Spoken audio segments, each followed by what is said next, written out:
At Gulf Coast Weather Solutions, we focus on delivering reliable weather forecasts. Our new app provides reliable weather updates and alerts no matter where you are. With real-time weather alerts and warnings, you can stay informed and prepared wherever you go. Download the Gulf Coast Weather Solutions app today on the App Store and Google Play and stay connected no matter where you are.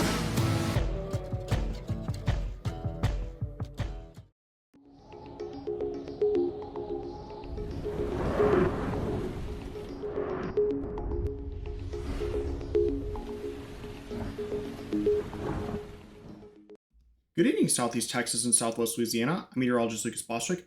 We're taking a look right now at conditions in Woodville, and it's 66 degrees there right now, and they had about a quarter inch of rain or so since midnight, and we had a lot of good soaking rain across the area with this last storm system, so definitely some great news, and I think that the drought monitor will respond to that coming up on Thursday. We definitely should see some burn bans kind of going away as well. I know that Jefferson County has already lifted theirs in Southeast Texas, but let's look around at regional temperatures, and we see that right now it's 73 in Beaumont, 78 in Lafayette, 68 though in Alexandria, a bit cooler off to our northeast.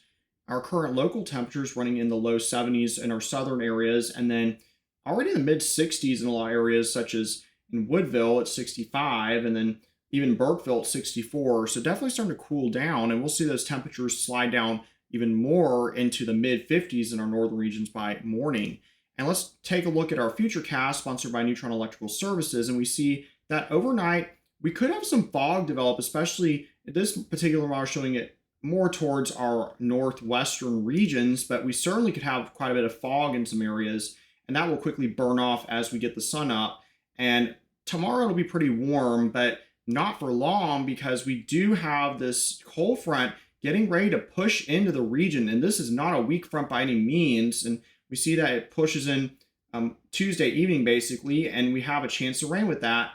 And we might even have some clouds kind of start to slide in a little bit from the north on Wednesday. So we'll see how much cloud cover we end up getting from this low. But essentially, we're expecting much cooler weather in our forecast. As far as rainfall totals go, sponsored by Dana Simmons Real Estate, we see that it shouldn't be too bad at all. In fact, maybe a few areas getting up to 1 inch or so is about all we're kind of really expecting. But there are going to be some scattered areas receiving at least some rain. And as far as the upper level energy goes for this next system, in terms of severe, there's just not really a lot of support for any type of severe setup going forward. Maybe a little marginal at the most, but really it does not look like anything more than just scattered showers and thunderstorms at the biggest part of the forecast as far as any of that severe is going to go. And low temperatures tonight, though, are going to be in the mid to upper 50s in our northern regions, low 60s closer to the coast, and tomorrow's highs are going to be in the low to mid 80s in general, so pretty warm, sponsored by Switch Electric. As far as our 7-day outlook goes, here comes the next cold front. It's coming in Tuesday evening, and look at that on Wednesday, 67 for the high. It's going to be chilly, especially by Friday morning. Could see some upper 30s in the northern regions, pretty likely coming up for Friday and Saturday morning. And then we just kind of stay pretty pleasant out there. We don't see any more 80s in the forecast, which is going to be great, at least for the next 5 days or so after this front.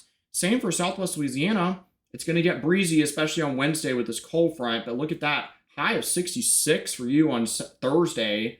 Even on Friday, still a high of 69. So it's going to be really nice out there and very breezy, like I said, Wednesday in particular. Could have some gusts up to 40 miles an hour or so.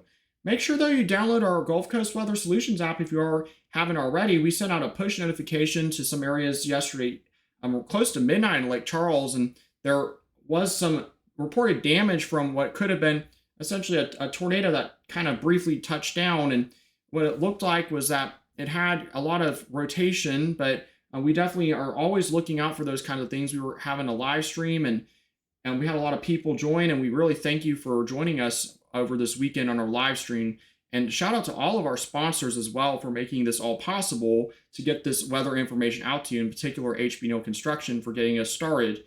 Anyway, everyone have a good evening, and we will see you again tomorrow. Check out Johnny's forecast first thing in the morning to see an update on the timing of those showers and storms for Tuesday. All right, everyone, have a good evening.